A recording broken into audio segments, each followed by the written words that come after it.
Quick start. And we're live!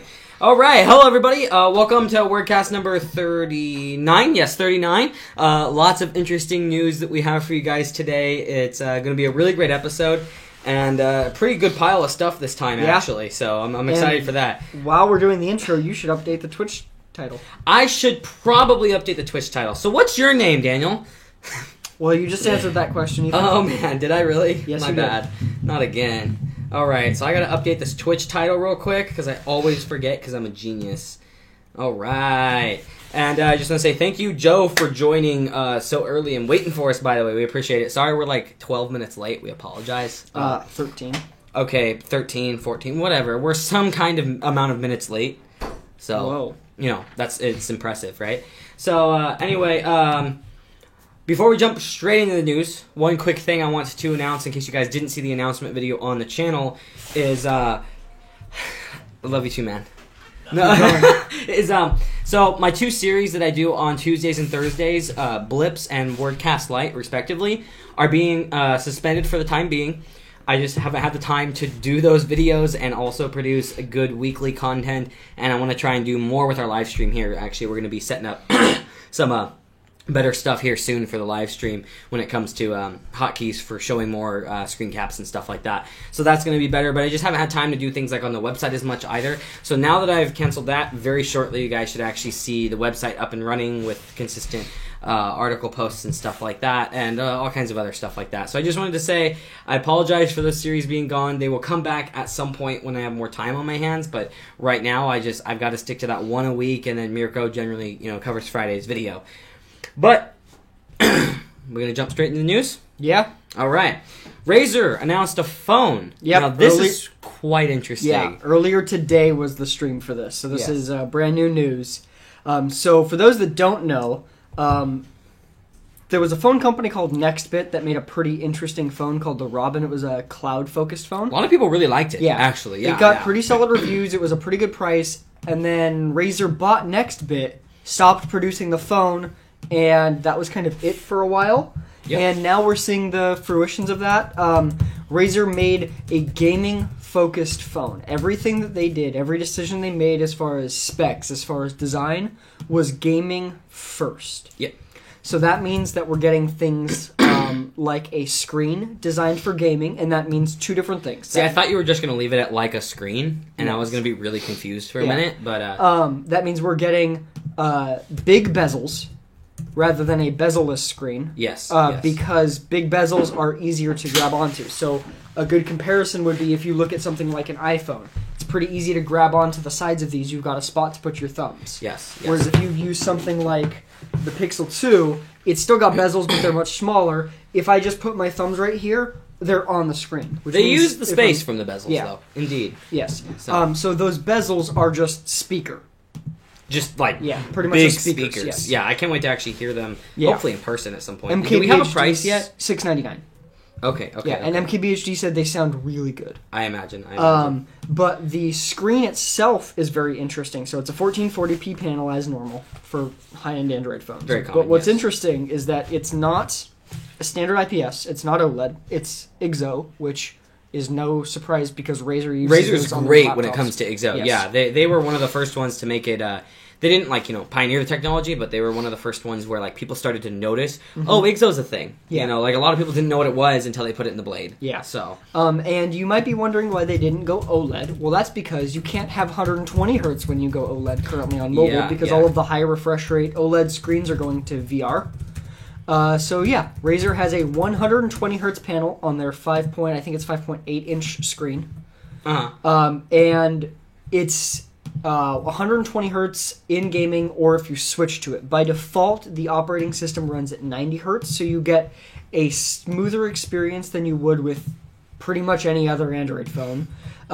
First hands-on... Not pretty much. Literally, I don't think there's a single other 120 hertz display. Yeah. First hands-on impressions are putting it at just a general better experience than the Pixel as far as how fast it is as far as response. Yep.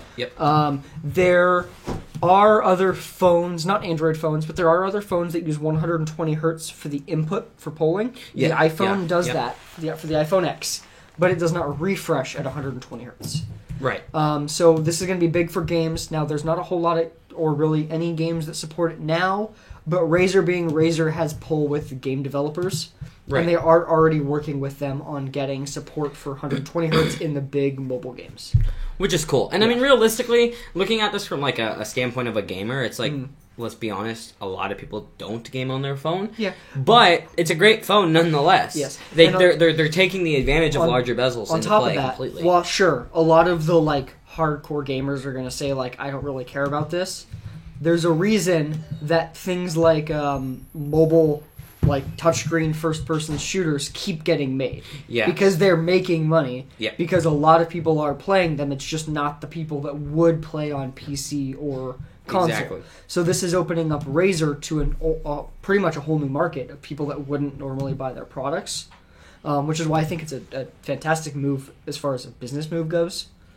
Joe mentioned also, by the way, the new iPad Pro is 120 hertz. Yes. Which I know we knew that, but we didn't say that. So that's pretty much the only other mobile device out there with that screen and it is refresh rate, fantastic. unless you include some laptops. Yeah. But those are running Windows, so we kind of don't really consider them mobile. Yeah. And there's not really 120 hertz laptop touchscreens that I know of. Yeah, correct. I don't think there's any that are actually touchscreen, which is where that's one of the biggest advantage points right there. Yes. Is a touchscreen in specific. Yeah.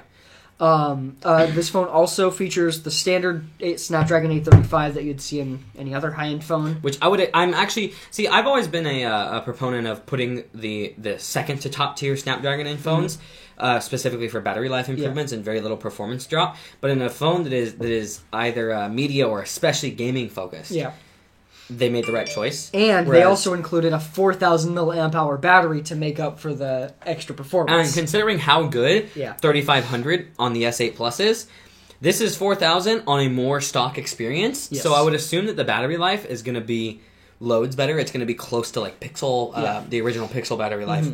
Or close to like this battery life here. Yeah. And it's going to be important because if you are gaming on it, gaming uses more power. Exactly. So I mean, it makes sense. I think they made the right choices here when it comes to the phone. Now, if anyone gets concerned about the phone's heat, because that has been a problem with phones in the past. Yeah. So the entire back is metal, and specifically they integrated it into the cooling system. So essentially, the back of the phone is used as a heat sink for the whole CPU. Yeah, the whole thing's a heat spreader. Yeah.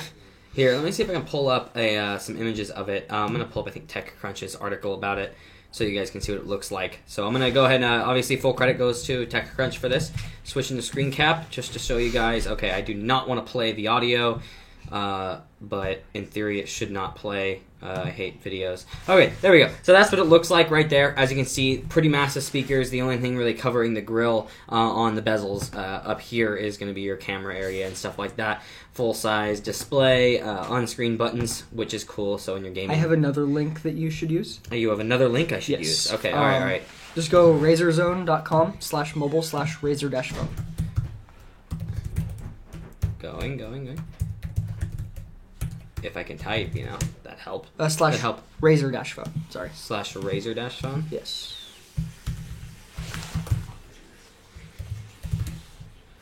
I'm working on it. Okay, because when I Google search it, they don't have good SEO apparently. Well, I mean, they haven't had time to SEO it because SEO requires links being posted to it. So this is what it looks like here. Obviously, these are like the most beautiful shots that you can get of it. Yeah. Definitely interesting. Very cool. If you scroll down a little bit, you can see the back of the phone too, which is mainly why I wanted to give you this link. Yep. Because the rest of them don't. It's that one. There we go. See, that's actually really beautiful, and the Razer logo is subtle enough to not be bad looking. Yeah. So far, the biggest complaint I've seen is that, like the Nextbit Robin, the volume buttons feel very cheap. Makes sense. It's not Here, I'm gonna switch back to live. It's not waterproof, is it? I don't know. Here, I'm gonna look. I'm gonna look while you're talking about other things. Okay. I haven't seen it mentioned, which most likely means not. I can't imagine Razer was like, hey, you know what gamers really need? To game in the bathtub. Yeah. Although I wouldn't mind. I know. But I'm just saying, Razer did everything they did for gaming first. And it does have micro SD, which is important for gamers. It supports up to 2 terabytes max. Yep. It does not support future micro SD stuff that will be beneficial to We'll be talking about that in a bit. And the screen does support wide color gamut. Yes, which is nice. And then 8 gigs of RAM. Did you mention that? Yes. Yeah, 8 gigabytes of RAM, which is impressive. And then it also features Dolby Atmos. Or Atmos, not Atmos. Yeah, that's a big deal. Yeah, it features Dolby Atmos, which is really actually a pretty big deal. And you can change the spatial modes, so you surround can sound, switch man. between gaming, movies, music for the audio to get the best experience. Right. Other So than pretty that, impressive overall. I think it's nice looking. It's not waterproof, which kind of makes sense. Now, one caveat: no headphone jack. Now, realistically, the only place though on a phone that's literally designed to be held like you're gaming, right? It would be on the side, and that interferes with putting it in your pocket. Yeah. So it's somewhat understandable, although at the same time, I feel like it still should have included it, but I believe they replaced that space with something actually useful, dual better speakers. Yeah. Yeah, because these aren't just like tiny speakers. They're big. Yeah. It's pretty much the entire bezels are speakers. Yeah. So that's a pretty unique way to do it. We'll have to see a breakdown of it to see just how big the actual drivers are. Yeah. But yeah, the grill at least covers, as you guys could see there a moment ago, the whole actual upper and bottom bezel. But I still feel like I would have liked to see a headphone jack. I think every phone should still have a headphone jack, but we're not going to go on another rant about that because we've done that for 2 weeks now.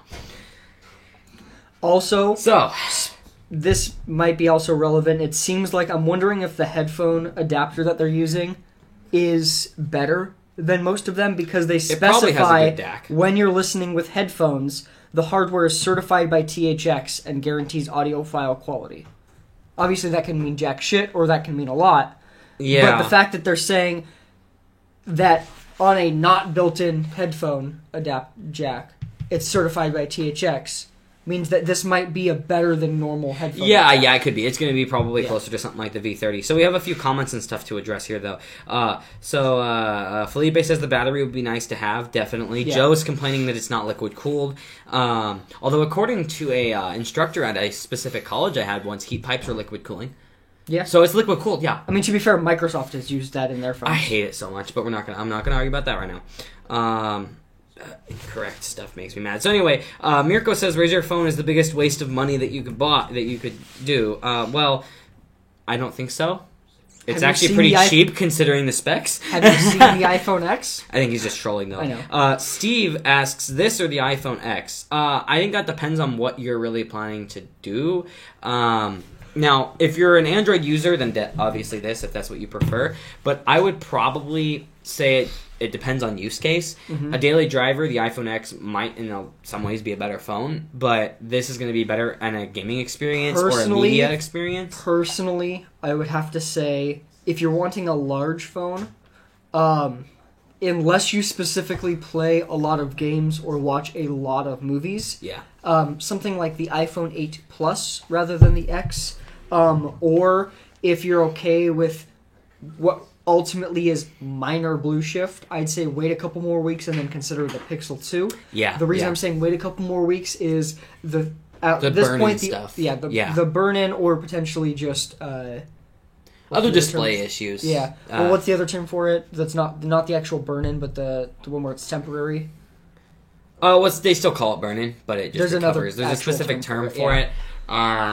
But there is actual burn-in that comes from the home buttons and stuff too. Yeah, I know. But it's a matter of if it happens, if it's actually happening now, or if what's happening now. Well, Google can fix that with a software update too. So you know what Samsung does? Not if it's burn-in.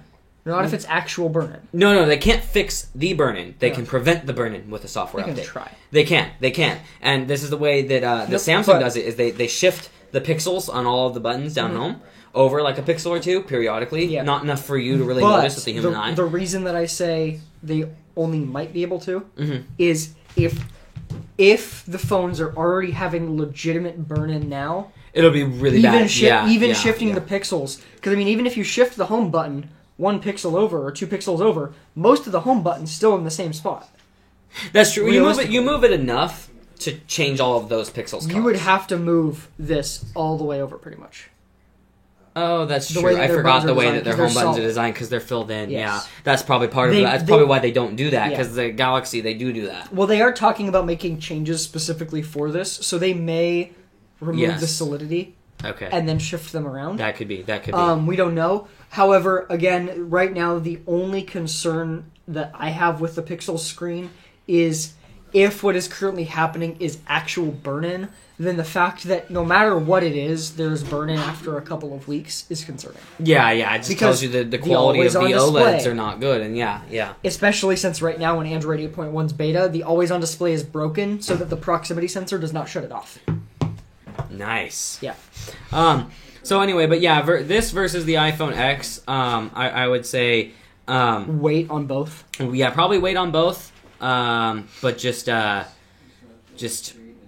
think about it, I guess. Wait for the reviews of the iPhone X to launch completely. Yeah, because right now the only reviews were 24-hour hands-ons. Yeah, exactly. So, yeah. That's So- not enough time to get a thorough look at it. Yeah, Some people have reported solid results with the face scanner. Some people have reported that it doesn't work well in direct sunlight. There's all these different things that we need to figure out. Also, while it may seem like it's not easily bypassable now, they thought that about fingerprint scanners in the past, and then a few weeks later they figured out a very easy method for doing it. Yeah. So there's a we'll lot have to of see. things Yeah, that, especially on a phone like this, you just need to wait on. Yep. Ultimately, Apple sees the iPhone X as the first of their future of phones, Yeah. meaning that they see it as a first-generation phone, meaning that you should see it as a first-generation I phone. agree. That's the way I see it. That's the way, why I didn't get it. Mhm. So, yeah, I agree with that, and I'd say that right now, as much as like someone like MKBHD disagrees, the iPhone to buy is the 8 or the 8 Plus. You get the benefit of things like the wireless charging, unless you have a 7, don't. I mean, realistically, let's be real. but then you shouldn't be upgrading anyway. Yeah, I agree. But- yeah. Yeah. So, and then Mirko was saying that the Razer phone looks like a Sony Xperia. Yes, it does, and those were great phones. So that is not a diss. Yeah. They were actually some of the best phones out there. And I wish I'd owned several of them. But I've had friends that have owned them. They're actually very, very well-built phones, and it's unfortunate that they are starting to decline so drastically. Joe says, is the logo RGB? No, it's not. No. But the screen's RGB, so it's still got RGB on it, so it's okay. Yeah. You know, it's still Also RGB. 25-bit. I was going to say, Joe, I was going to say it's not called a SAC, it's called a DAC, but... yes. I don't know. I mean, it's high quality audio for a phone. Yeah. So, yeah. We'll see once people have had a longer hands-on with it. Yeah, if I manage to get my hands on it somehow, I'll definitely be testing it with my Odyssey headphones and seeing how it really sounds with actually high quality stuff, and probably test it with some high impedance, low sensitivity headphones as well to see. But I don't know if I'm going to get my hands on it yet or not. Although I am, it's not going to come to carriers though. And that's... For now. If it comes to T-Mobile, I will be swapping to it. I've decided I'm not getting the V30. Yeah, good choice. There's too many issues with it. My S8's good enough, so I just gotta first get better audio equipment for my camera, so that then I can use the S8 as my second angle. Get an iPhone. I'm done. No, I'm being serious. I mean, I could, but Not the X. Just get the regular 8. I could. That would give you more perspective when you review phones that are specifically made to compete with the iPhone. This is true. And again, it's not like you have to keep it for multiple months. Not can even trade it in multiple next months. month, Yeah, that's true. I'll consider it. The problem is I have no, all my money's been invested in the Android ecosystem, so I'm not going to, go rebuy apps for it, I mean, I guess I'd probably still have to purchase... Well, no, I guess I wouldn't have to purchase Pulse, because that's free and then with an account-based system. But, yeah, I don't know. I'll think about it. I could definitely go get one. Yeah. My BlackBerry's still my daily driver. Because I personally believe, and this is why I got the I don't iPhone, disagree. despite that I Yeah. dislike iOS, that if you are reviewing phones, you should be reviewing the main competitor that every Android phone is being I can designed agree. around. I can agree with that. Yeah, or at least have a gives you- perspective on it. yeah. Even if I don't do a review of it, be like, hey, I spent significant Yes. time with an Yeah. iPhone. So, I agree with that. I'd say consider it. Yeah, I might consider going and grabbing And one. if you get this one, which you'd have 0 down on, then you could just switch back to the S8 in a month if you don't like it. That's true. I wouldn't switch back. I know, I'd I'm just switch saying. to maybe a Note 8. Yeah. But yeah, I mean, just as long as it has a good camera, because once I get the better audio equipment for this, when I have the dedicated wireless lav system for my camera setup over there, then I'm going to be able to have a phone as a secondary angle shooting in 4K. So Yeah.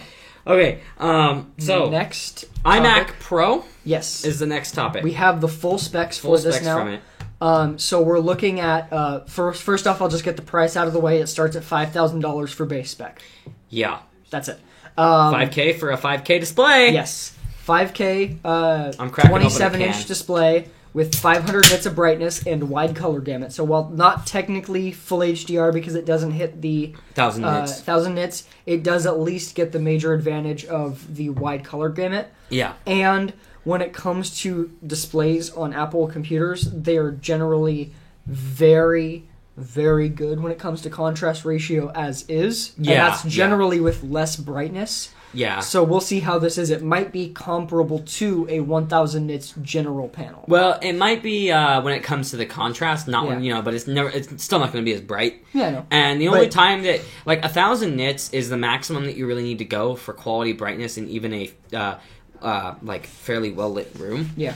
But there are talks about TVs and stuff being able to hit 2,000 or 3,000 nits specifically for use where you have a whole bunch of natural light coming into a room where it's already a really bright room. Yeah. But 500 nits is nothing to laugh at by any means. It's still impressive.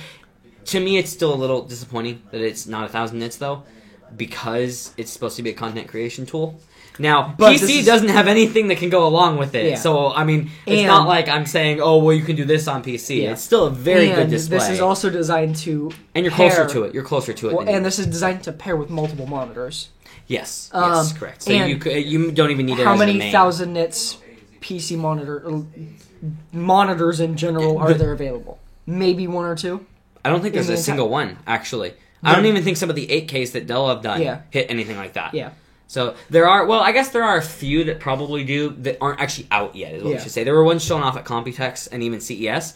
There's been a bunch of delays. We talked about that a couple episodes ago on HDR displays. People in the industry have 1000 nit brightness, like super high-end $10,000 plus. Oh, there's ones I'm sure you can get. They're just not Newegg Amazon ones. Exactly. Yeah, and so general consumers probably will be able to buy them next year. They were supposed to be able to this year, but they never came out because of the delays with all the HDR panels. Like I said, we talked about that previously. And if you're a content creator, I think most of them would rather go with a proven 500 nits panel from Apple than 1,000 nits from something bleeding edge from someone else that might not be as the only company I would trust when it comes to bleeding edge tech, display tech, monitor wise, is Dell. Yeah. Anybody else, I'm like, I'm not really confident in it. Like Asus is pretty dang good too, but if I'm gonna buy a professional display that is on the very edge of the highest end stuff you can get, like 8K, 1000 nit brightness, HDR, I'm gonna go with Dell.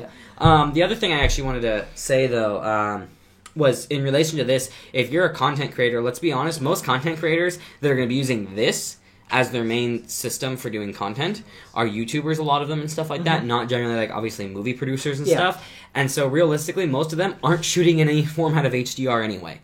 Because the only way you can do that is either you have a Red camera or you have a Atomos like Ninja Inferno and you're outputting in Vlog in order to then encode later or master in HDR later. So it's not like it's a big deal. Yeah. The other specs... It's not for content consumption. It's for production. Yes. They actually, unlike the MacBook Pro, they actually do mean professional when they say iMac Pro. The other specs included on this... we have processors starting at 8 cores going up to 18, so 8, Xeons, 10, and 18 Xeons. Yes. RAM is DDR4 2666 megahertz ECC RAM. ECC is a big deal, so I want to touch on that. I'm very happy with them going for that, because anything that's a workstation... If it really is doing mission-critical work, you need to have ECC RAM. Like, my new build's not going to have ECC RAM because I'm going with 128 gigs. There is no way I'm buying 128 gigs of ECC.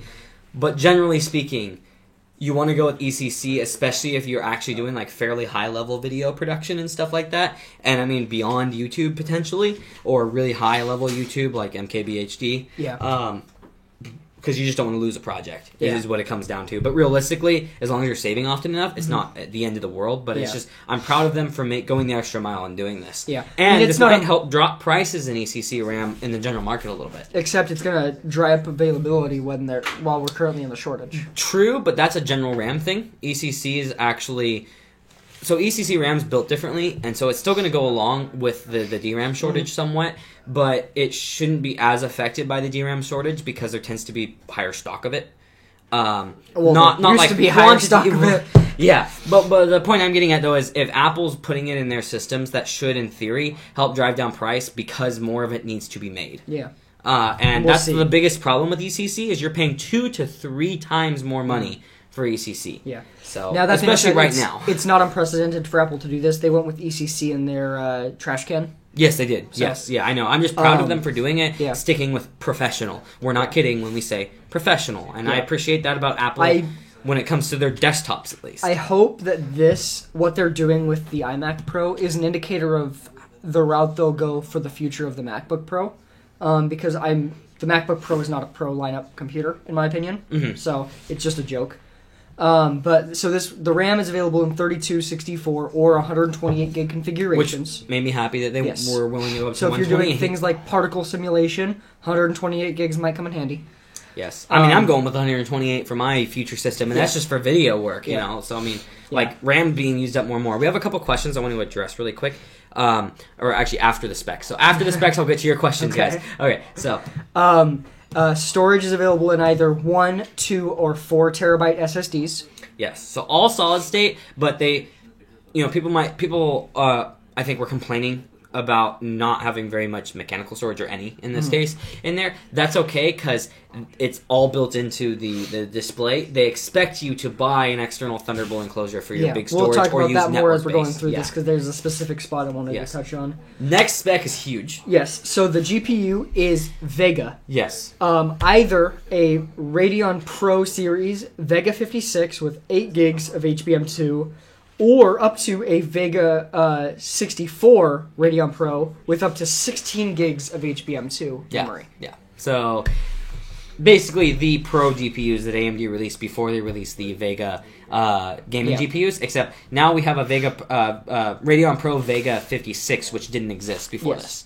So that's cool. All right, so 1080p webcam, guys. That's the big one that blew my mind. I can't believe a whole 1080p webcam. Yes. Sorry. I know. Oh, I'm happy. I'm just excited. You know? Now, what's also really cool, so beyond the native resolution, it also supports either... The webcam. So this is actually cool. Right? Yes. I'm talking about the displays now. So beyond the native resolution of the display, the 5K display, it also supports either 2 5K displays additional at 60 hertz, or 4 4K UHD or standard 4K panels, meaning you get the content creation style 4K or the consumer 4K. Okay, although keep in mind there's one little caveat here. With 4K UHD, which is 3840 by 2160, 60 hertz with 1 billion colors, or with 4K, not UHD but 4K, 4096 by 2304 at 60 hertz with support for millions of colors. That's if you're going with 4 of those. Though. 4 of them, correct. Yes. So yeah, if you went with less, you could do if more you went colors. with 3, you can do the billion colors. I'm sure. Yeah, it's just that's just a slight limitation there. But that's okay because you probably shouldn't be connecting that much to Mac OS anyway. Yeah. And then so it supports. It has for ports. It's got 4 Thunderbolt 3 ports, 4 full-sized USB 3 ports, a 10 gigabit Ethernet port. That impressed me. Yes. That one impressed me. I'm a huge fan of future-proofing when it comes to networking in specific because network technology moves very quickly. Yeah. And so, 10 gigabit is not going to be that big of a deal in 2 or 3 years. My new motherboard is going to have 10 gigabit on it. So I'm impressed with them for going with that, but I think that's important, especially with something that doesn't have a lot of built-in mechanical storage. If they need to connect to a server farm or network-based setup, they're going to want that 10 gigabit, and they're not going to want to have to buy a USB-C to 10 gig adapter because those are $600. Yep. So, and then, unlike the MacBook Pro, it actually does have an SDXC slot. Thank God. Praise Tim Cook. For doing the right thing. Yes. And then it's got a 3.5 millimeter headphone jack. Presumably, this is a. I don't understand how they fit that in there. I know. How do they fit a headphone jack in there? Yeah, I thought it doesn't make any sense. I thought Apple was courageous. I guess they're being You know what? It's pretty courageous of them to include a headphone jack on this. Yeah. Because I don't understand. Like on the iPhone, I understand. They removed it because they needed that space for the empty piece of plastic that filled that spot. But I mean, on here. How did they? I don't understand. It's just incredible. Yeah. I don't want to hear how loud this thing is, though. I'm going to be honest, because of that Xeon in there, even though Xeons aren't running at high clock speeds, which you don't need except for gaming realistically, so it's understandable, they're still pretty high TDP, and it's just got the one little vent on the bottom still. Yeah, I mean, we'll see. Apple's done some crazy stuff with cooling before. They have, So who knows? And then the iMac Pro only comes in space gray, and it is also the only way you can get the space gray Magic Keyboard and keypad and mouse. Yep. So if you if somebody has those, they either bought it on eBay or bought an iMac Pro. Yes, they either spent $5,000 or probably spent $5,000 on just the keyboard and mouse. Right, exactly, yeah. Because I'm sure some people are going to be those cucks that are going to do that. They're going to buy this. They're like, I don't really care for it. They're going to post it on eBay as a brand new space gray stuff, and it's like $450 or something for a set. So this is all pretty cool, pretty interesting. I think $5,000 is too much. I think it's too much for the base that much. for the base config. Yes, I agree. It's just like that's too much to even pay for R&D. Like, come on, that's just personally, excessive. I think that if I mean, I'm not going to buy this or even any version of this, but if I was going to, I would be more interested in if this time next year Apple were to release maybe a slightly thicker Thunderbolt version, or not Thunderbolt, Threadripper version with Thunderbolt support. What's interesting is you're actually addressing a question. Oh, so I'm gonna mention the question first. So first off, before I mention that question, Mirko said that Mac and Linux are better than Windows. You've come to that conclusion. If you're not gaming, I kind of agree personally. I mean, I disagree, but I don't want to. Well, Linux, yes, I disagree about Mac being better than Windows. If you're video editing, a lot of video editing programs perform better on Mac. I mean, but that's just video editing. Yeah. There's... And photo editing. And audio editing. And let's not have this audio editing, no. I disagree with that. And that's because some of the best audio editing programs out there I guess it depends on what proper type of support for Windows. Doing. Yeah, I mean, it depends what you're doing. Music production, too. But proper support but also you have to keep in mind optimized. is that stigma of photo, like media creation being better on Mac has slowly, and a lot of it has, moved to the point where PC's just as good at it as Mac. Not video editing. Yeah, I will not disagree Cut. with that at all. Like, video editing is still better because of Final Cut. But if you either need features Final Cut doesn't support because you're super pro level. Yeah. Or if you're doing the other stuff, then generally PC's fine. Now, of course, I do a lot of stuff that requires a PC. I'm a Windows guy, but we won't get into a huge argument here. Yeah, because he has to self-host literally everything. Okay, I don't self-host everything. I finally am killing the TeamSpeak, okay? I know, thank you. So anyway, and then Mirko was also saying his servers at work are 256 gigs of ECC memory. Yeah, ECC, fun stuff. Yep. So Joe says, why no Threadripper? Mirko says they can't do it. Well, Threadripper's massive, so they probably don't have the... I don't think that's the problem. We need to see a teardown to see how big the board is. Yeah. Realistically, though, they could have just designed it around Threadripper. The reason that there was no way they would do this is that currently you cannot use Threadripper and Thunderbolt in the same machine. Apple is not going to implement anything at this point without Thunderbolt support. Right. Thunderbolt has been a core part of their ecosystem for their computer lineup for a while now.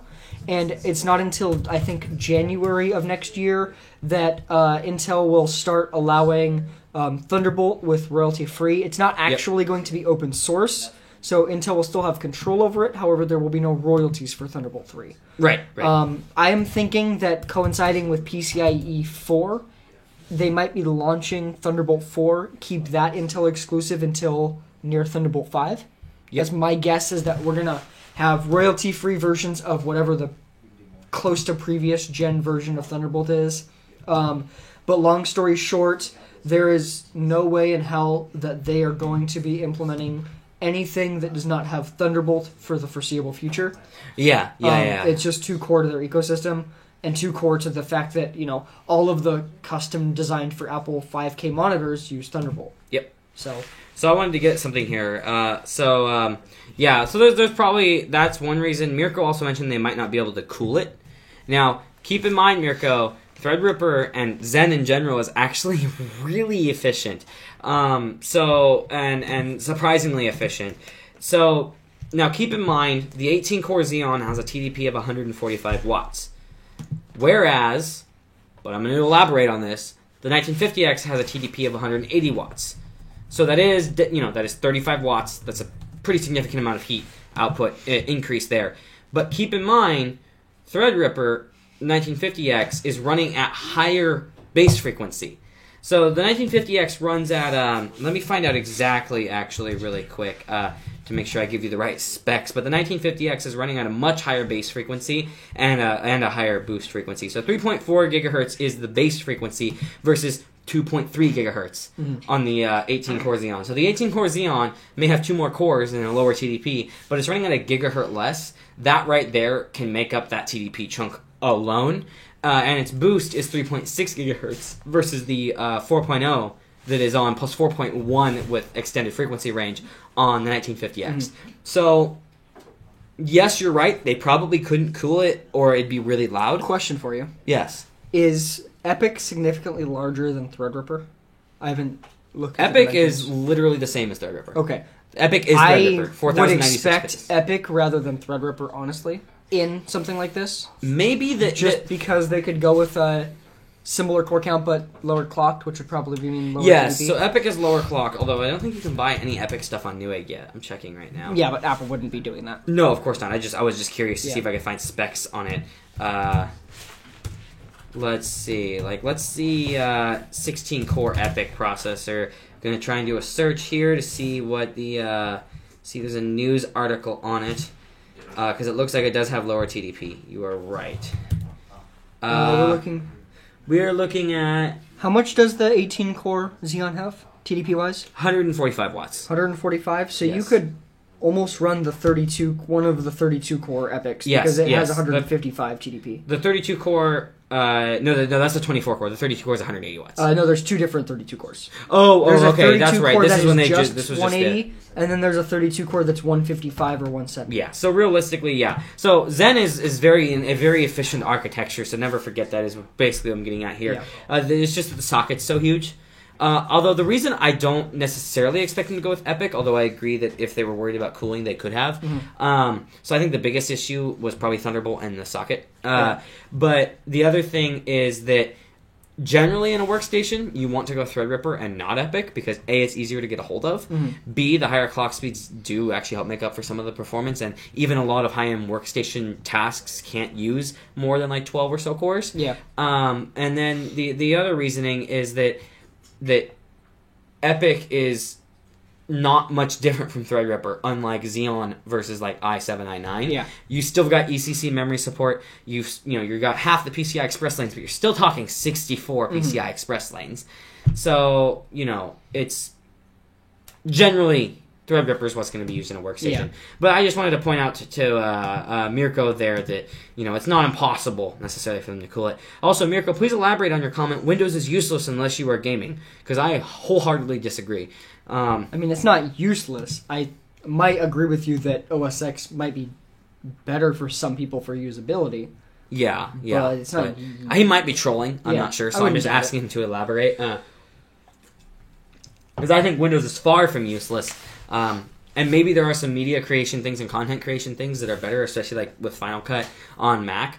But when it comes down to things like networking, if you want a system that's not Linux because you want some of the advantages of Windows, but you want to do those things, Windows is still way better than Mac for cybersecurity, networking-oriented stuff. Linux is probably the best, but then you're at the limitations of if you are gaming on the system or if you need better application support and stuff like that. Or if you want to use it as an actual operating system. Yeah. So Joe's asking, can we explain TDP versus power consumption? That is a very good question, actually. So TDP stands for thermal design power, and that is more so, although there is a little bit of plays that the companies do to try and make those sometimes seem better than others, so they're not necessarily directly comparable product to product, even within the same company. But TDP is more so the thermal dissipation, or basically you measure heat output in watts. TDP is the measurement of the maximum wattage of heat output. And so that's why sometimes you see coolers, whether it's a liquid cooler or an air cooler for PCs, that list the maximum TDP that they can handle. Basically, it's don't pick a chip that has higher than this TDP because we can't cool it when it's running at that TDP. Now, a lot of times you'll see 180 watts TDP sounds really high. compared to, something like a 15 watts in my little Ultrabook here. But and some of the big heat sinks out there, though, you may notice, say they can handle like 300 watt TDP or more.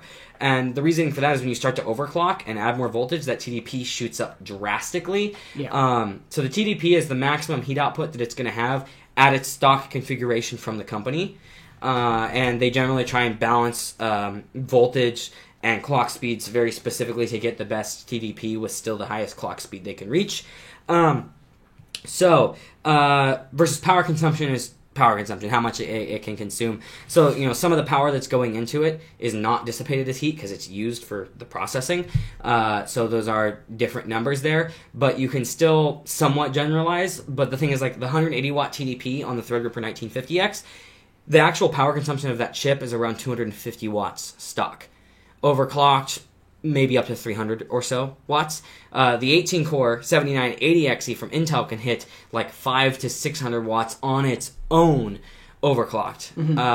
But that's partly because it's a monolithic die and everything. So, Mirko. I wanted to address Mirko's. Yeah. He says that, in his opinion, Linux is the best, but for average users, aka grandma and parents, he'd give them Windows. But since last year, he's seen what Linux can do. It doesn't matter what Linux can do if it doesn't benefit the user. And for most people, the benefits of Linux aren't going to help them. Like for me, sure, Linux is awesome. I agree with you. Yeah, I use Linux for all my servers. What is it actually going to give me as a benefit from using Windows? Right, and that's the thing is like there are benefits to Linux when it comes to there is a broader application support for it for networking stuff. So like what I was getting at with Windows wasn't that it's better than Linux for that, of course, but there's broader like self-hosted server stuff for Linux and whatnot. But I still feel like Windows isn't crap because it just depends on the kind of work you're doing. And some of the stuff I do, and especially a lot of the stuff you do, Linux is absolutely the best, and I will not disagree with that. But it all depends on your use case. And so, Windows is simpler to use. Windows maybe has a little bit more problems. Like Linux, I used to have my server set up as Windows. Now I'm running it on Ubuntu instead. It has not had a single problem. After you got it set up. Well, yeah. I had issues setting it up, but that was my fault. Yeah. I fat-fingered some stuff. But anyway, that was so frustrating. I had to restart everything with my RAID config. But point I'm getting at, though, there's ups and downs to everything, and that's why there's things that are widely used. Yeah. If you're doing web development and you're doing content production, especially gaming, obviously, as you mentioned earlier, or even spreadsheeting and stuff like that, and document work, PDF work, stuff like that, Windows is generally the way to go, simply because, Linux can do those things too, just as well, but it's not as easy to do it. And there's also applications that aren't supported on Linux properly, like a lot of the Adobe stuff. So, it's it definitely just depends on what you're doing. He's also saying, so security levels are so much more configurable on Linux, especially if you're doing things like pen testing. 100% agree. That's why all networking equipment and server equipment runs on Linux or, varying OSs, of course. But Linux, is the base for a lot of things like that. And yes, so Linux is better when it comes to enterprise, definitely. And I love playing around with Linux. I used to do lots of virtualization to play around with Linux. I even had it as my primary OS on a machine for a couple of months. And it's a godsend for servers. It is the best experience I've ever had on a server. So glad I finally swapped over to it for my actual server. I was just more familiar with Windows at the time. But it's just it just depends. Also, you say you're a terminal fanboy, which Windows doesn't have. PowerShell. Command prompt is shit in comparison, but Windows PowerShell is still a huge thing. Next topic. We should probably move on to the next topic. We do have a lot more topics. Almost an hour. But Terminal's beautiful too, I agree. Yeah. Okay, so anyway. We can burn through this next one pretty quick. We mentioned before, after all that happened in Puerto Rico, about Project Loon, and how this is essentially a balloon-based internet service project that takes in internet from one tower, and it essentially uses a series of balloons to beam them to daisy more towers. chains. Yeah. And that Google or Alphabet their subcompany for Project Loon was working on getting that set up in Puerto Rico. Mm-hmm. They do now have it set up for both AT&T and T-Mobile. So this means that we're getting specifically internet services. It's not including general voice, and it's not very fast internet, so you couldn't realistically do things like voice over IP. Yep. But it's at least restoring base communications, so Yep. you can actually like text your family or email your family or get on social media and say, "Hey, I'm okay," or "Hey, I need help." You can actually get some level of communication now if you're an AT&T or T-Mobile customer. I know Sprint is in Puerto Rico. I believe Verizon is too. Yeah, that's what I was Neither of them yeah. have this set up there though yet. They probably so don't care. I doubt that. It's probably easier to do with GSM. I know, I just would like have to troll them imagine. because we I hate know. Verizon. Yeah. Oh, I definitely hate Verizon. Yeah, Sprint sucks, but Verizon, we actually hate yeah. them. So with all this, it's just, a good thing. Project Loon is a very interesting service and a very awesome service, in my opinion. Like you said, no voice to your knowledge, Correct. though. I bet you the reasoning for that is a daisy chain type system. Yeah, it would the be latency terrible. would probably be like a couple of seconds. Well, and there's not, with daisy chaining like this, it's not like they can send a significant bandwidth. And so if they were to just restore voice services to the country, they wouldn't have the bandwidth to handle anything else, yeah. So, yeah. Okay, next topic. Yeah. Okay. This one is net neutrality in Portugal. I'll let you explain it. Yes, so I'm going to go ahead and swap over to screen cap here so you guys can see it. But this is related to Portugal. You should start explaining it before you screen cap, because I feel like people will see that and think what I thought initially. Okay, so I'll... Because I only glanced Well, I'm at already it. screen capping, so I will explain now. My bad. I agree. But anyway, so over in Portugal, they don't have net neutrality. This is from one of the ISPs there. If you speak or can read Portuguese, you understand more details about this than a lot of you probably understand right now, so I'll do some explaining here. I can't read it, I've done some research on this, so I know. So what it looks like at a glance is really bad. It looks like they're charging a monthly fee per service. Not exactly correct. So this is with a mobile carrier. You have a 10 gigabyte per month data cap, okay? Now, that's a pretty low data cap. Not ridiculous, but pretty low. But if you want to use these services that tend to use a lot of bandwidth, especially like video and stuff like that, you pay for the service, and it doesn't count towards your data cap. So here, for example, where shows like YouTube, Netflix, Twitch, stuff like that, you pay $4.99, and it does not count towards your 10 gigabyte monthly data cap, meaning that can be used for other stuff. Now, at first, that seems like that might be a little bit fair because, you pay more to not count towards your data cap to use services that use lots of data. Mm-hmm. But the problem is that with that is, well, first off, a bit is a bit is a bit is a bit. So, anyway. But the second problem with that is it's still prioritization towards large companies. Meaning, if you want to use, say, Linus Tech Tips, they have Floatplane Club. Floatplane Club is not included in this video service. Meaning, if you want to watch Linus Tech Tips, you're using your data. So it's already, you're basically going to be you're screwing over the little guys because they're not included in these video services packs or whatever. At a base level, you're subconsciously going to lean towards using the services that are exempt from your data. Or even consciously, you're just going to go, hey, I'm not going to use that data.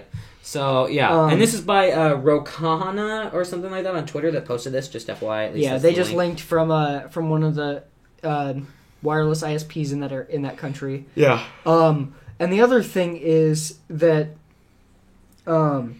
if their home internet service is terrible, people are going to lean towards using mobile data more, which means they're going to burn through that 10 gigs faster, which means they're going to be more incentivized to pay more money for specific services. Yep.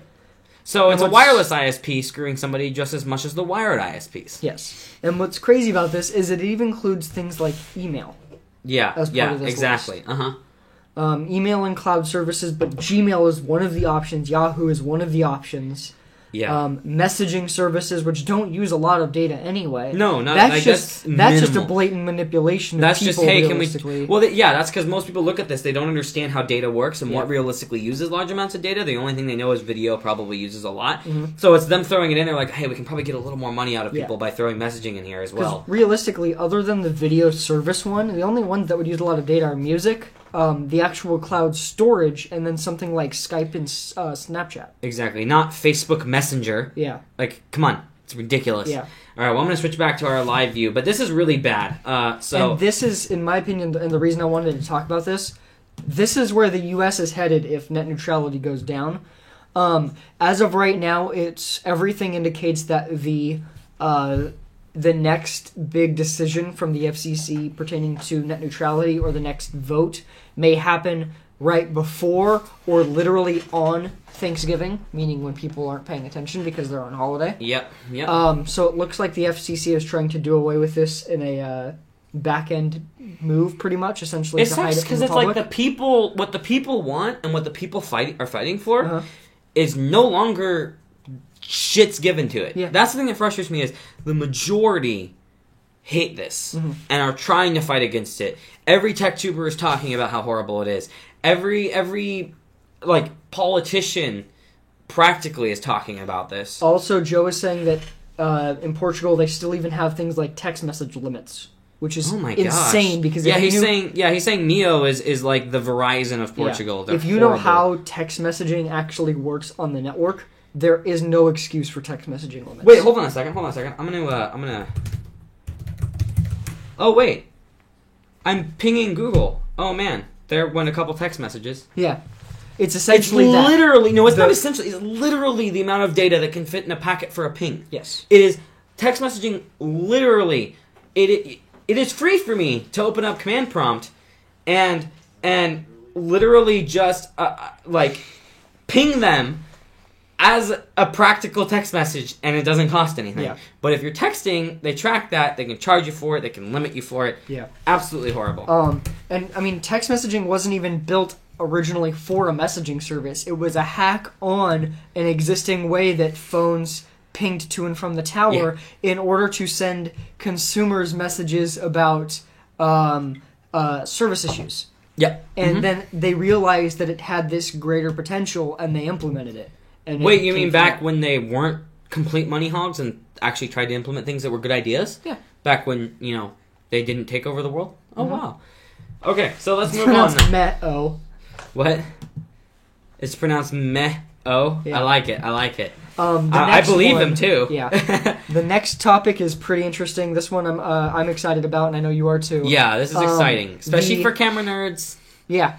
The SD, essentially the association, or the organization that controls the standards for the SD card, announced some details about the still in development standard 7.0 for SD cards. Yep. Long story short, this is bringing over a bunch of features from modern flash storage devices. This includes things like features from SSDs like command queuing, caching, general maintenance features like that, blah, blah, blah. A bunch of stuff that's not really going to affect you in so much a knowledgeable Stuff way. that's important if you're using it as a drive, but not so much if you're using it as short-term storage to transfer from a camera to somewhere. But the big thing is that built into this spec is going to be support for both direct PCI Express access and NVMe support within SD cards. Which is awesome. Yes. Very awesome. This is going to be very nice for things like, just general camera recording, for games on mobile, for very high-end or FLAC audio. Exactly, yeah. It's going to help, especially when cameras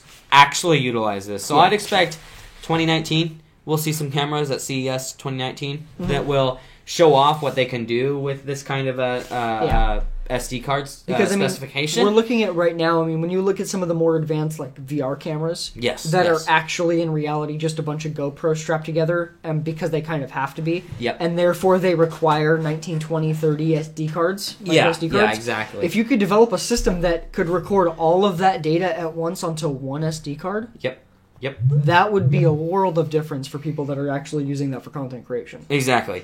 And the big thing is, here, my phone keeps still making noise, and I don't know why my phone's making noise. That was weird. Anyway, so, Huh? It was Aloe for me. Was it? Oh, maybe it was you that made noise. Anyway, okay, so continuing on. So right now, if you're recording really high-quality video, the really high-end cameras, a lot of people probably already actually know this on here, but if you don't, they use SSDs. Not SD cards, but SSDs, full-fledged PC SSDs. And in some cases, proprietary ones. In some cases, proprietary, yes. Right. Now, the way that they... basically the way around that on cameras that... Or, sorry, I should backtrack a little bit. So, And that is because those cameras can record stuff like 4K or 8K with HDR support and stuff like that. Really high bit rate to the point that SD cards, not only do SD cards not have ratings that high, but like the actual transfer mechanism can't go that fast. Yeah. So they have to use SSDs for it, which is understandable. And the only way around that on a camera, if you're wanting to record like 4K HDR, like 60 FPS or something like that, is either lower bitrate or connecting something like an Atomos, like I talked about Ninja Inferno earlier or something, which records directly to SSDs. And then you have an HDMI output, which, yes, HDMI can output more data than SD cards can, tell you something's outdated. Yeah. And then you have that data directly from the sensor, generally fed into something like the Atomos or another external monitor recorder, and that records to SSDs at really high bitrate for better quality video. Hint, hint. Eventually, I'm getting one.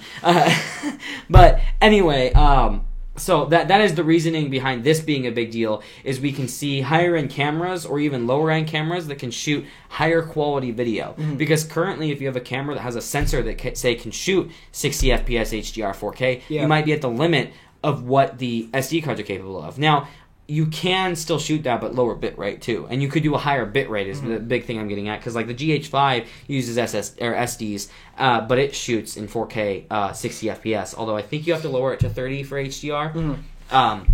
Now, if heat's not a problem, they could theoretically, well, they can't really put this SD card in there. Uh-huh.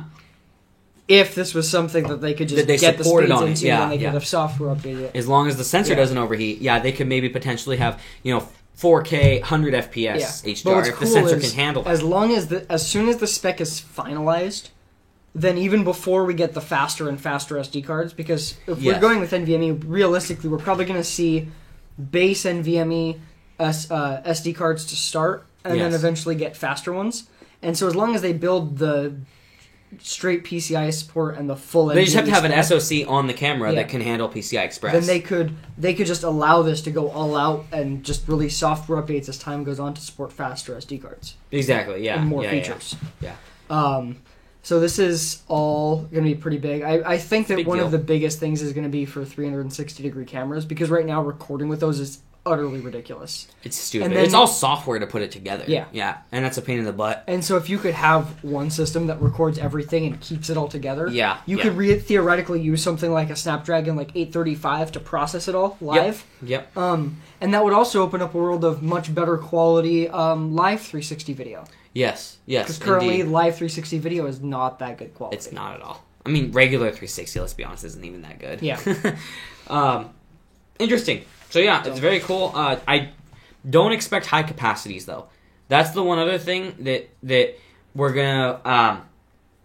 One of the other reasons when you're recording in super high bit rates that people go with SSDs is you can slap a 1 or 2 terabyte in there, up to 4 terabytes now is what you can do on a 2.5 inch.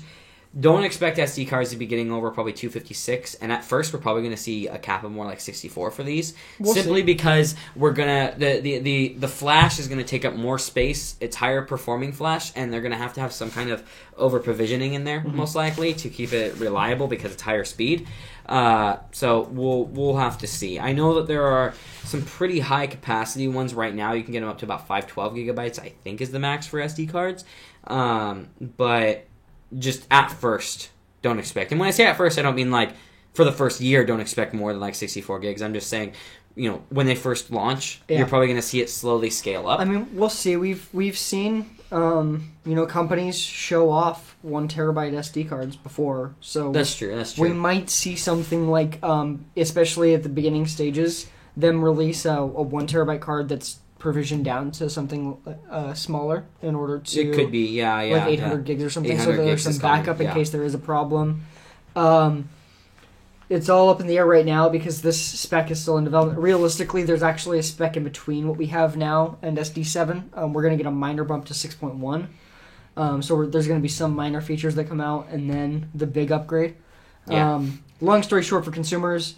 eventually, we're going to get a lot faster SD cards, and for content creators, which could affect phones too. In fact, that could really affect. So, if Android finally adopts NVMe and the native OS for the native storage on phones, they could still have an SD card slot with NVMe SD storage that is then adopted with the adoption feature that Android supports now.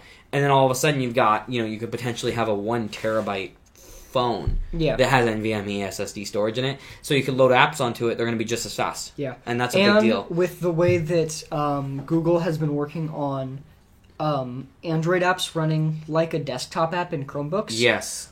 I wouldn't doubt if somebody keeps trying to push the idea of your phone being your computer, and in this case, it really storage wise could be and enough, they're already working on apps being that way, of using actual Android apps in a computer format. Yep. So realistically, we could get to that point. We could get to the point where And personally, you plug in for your me, phone I think or you even set it down on a pad and just Yeah, I was gonna say, for me, where I think it would be most useful is we combined wireless charging with like a Wi-Fi Direct service, and then you could get home, plop it on a wireless charging pad that has an NFC tag, and it just sends the data to the display. Yeah, exactly. And I mean, it could also work in a mobile form factor of like a laptop, is you insert the phone in like a little thing and put a cover over it or whatever, and then it just. There you go. You've got your computer. And so for the generic consumer, it could be amazing. Yeah. Obviously, when you're doing production work and stuff like that, you're still going to want But like, higher especially stuff, for like a student, think of if you could get something that's like the portability of like an Ultrabook that didn't have to have the hardware in there. Exactly. You spend like, say you spend like $1,200, you have a high-end phone and a high-end Ultrabook. Yes. And a high-end Ultrabook starts at $1,200 right now anyway. And right? then you're spending $600-700 for a decent phone. Right, exactly. So you're already spending close to $2,000. Yeah. Whereas you could get both for the price of one, and probably a better experience on the Ultrabook, because $1,200 is pretty bottom barrel for a decent Ultrabook. Yeah. So we should just use floppy disks, though, according to Joe. Is that what Joe says? He said, "Why don't we use floppy disks?" You know what we should do? We should NVMe raid Zero like 3,000 floppy disks. Yeah. No, I think that we should make a comeback of floppy disks, but using modern tech. I think that'd be absolutely hilarious. And then you have to do testing to see how it functions on an old floppy reader. Oh god, it probably just wouldn't work. You're getting like, a few kilobits a second. Excuse me. Wow. I hate myself. Okay then. Sorry. The next one is pretty interesting. Not really tech, but this is kind of gaming focused. So GameStop has a new service that they're launching. Yep. This is, as of right now, a one-time thing, although I'm theorizing that they are doing this as a trial run for future endeavors. Essentially what this is you pay $60, and it gives you 6 months of access to play any used game. So it's essentially a game rental service where you can borrow one of their games from your local store, check it out, bring it back, pick up any other used game so you can play, the new Assassin's Creed, when it comes out, Far Cry 5, just whatever you want to play. And then at the end of that 6 months, you get to pick one of the games that you borrowed, and you get to keep it. Yeah. So the price of one game, you get unlimited games. Yeah. So, like, for me, what I would do is use this service for 6 months, and then right before the end of my time, I would go check out a brand new game. I would try and find a used copy of a pretty much brand new game that I want to play. Probably something that you can consistently play that's like online based, right? Yeah. And then I'd Destiny end it with, or something. I'd end it with a brand new game. Yep. For the price of a brand new game. Yeah. Whoa. And so this does require a PowerUp Rewards membership. It can either be free or premium, but they need some way to track what games you're having checked out. So you have to have an account with them either way. Their account system is PowerUp cards. They're not going to implement a full new system. So this is just PowerUp Rewards. No, it makes sense. It makes sense. If you are interested in this deal, as obviously it's kind of being set up as like a thing that you could buy as like a Christmas present. Yep. It's you can purchase it starting the week of November 13th. It has to be activated, essentially purchased by January 31st, meaning that it would end of July, beginning of August. So that's still 3 months of the ability to actually activate that. That's interesting. That's interesting. So even if they only do it once, it's still pretty cool. Yeah. It's still pretty cool. I wouldn't be surprised if this is something they just did every Christmas for 6 months. So Joe asked a question 4 times. Uh-huh. Aren't there floppy disks that you can put a mini AD card in? I'm assuming you mean mini SD card in? No, he meant a mini AD card. A mini AD card? Oh, well, let me look up what a mini AD card is just for fun. Okay. Yeah, I see it swaps to SD card. But anyway, are there floppies that you can do that? I don't know, actually. Are there? I don't know, but there is a PCIe card where you can put in multiple SD cards and run them in RAID. That's true. That is true. For some reason. I think that'd be useful for when we get the NVMe cards. Actually, as soon as I heard about the NVMe cards, I thought about the PCIe. So what Joe's getting at is something that uses the floppy disk 3.5 inch external form factor. I'm assuming, right? That, or he's just trolling. Or they actually exist. His internet freaked out. I think it was more so just like a joke. It might exist, though. It might actually exist. I don't know. I'm looking around. I'm seeing like images some of weird, it. crazy adapter thing. I'm seeing images of it. But I'm assuming that's a joke. Oh, it just hides it. Yeah. Yeah, but there are adapters for the 3.5 inch external thing that cases don't use anymore. Yeah. The floppy disk connector there. So, you want to talk about graphics just cards? freaked out. Graphics cards! 1070 Ti confirmed. We talked about it last week. The rumors were right. Whoa, the rumors were right. Wait, they're always right. Okay. So anyway, so it's got 2,432 CUDA cores versus the 1920 that's on the 1070 and the 2560 that's on the 1080. So yes, basically, you spend $50 more, you jump from a 1070 to a 1080. That's essentially what it is. It's just a 1080 with a few disabled cores, is what this is. A few disabled, one disabled, whatever they call their units. I can't remember for some reason right now. Do you know what I'm talking about? What does NVIDIA call their sections of CUDA cores? They have a unit name for it. Not ROMs. I forgot the name. I forgot the name too, so I'm going to look it up because I want to be accurate. So anyway, though, yeah, so it's got 8 gigabytes of GDDR5, not GDDR5X. Now, that is important to note because cryptocurrency mining, while it has died off quite a bit, is known to prefer GDDR5 for the lower latency versus GDDR5X. So that is something to keep in mind.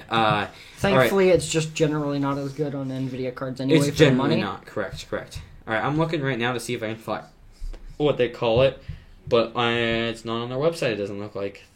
Thanks, NVIDIA. I wish I could know what those units were called. I hate forgetting things so much. Frustrates me, you know what I'm saying? Stream multiprocessor. That's right, SMPs. Yeah, okay. So, anyway, yeah, so it's got one SMP is disabled, basically.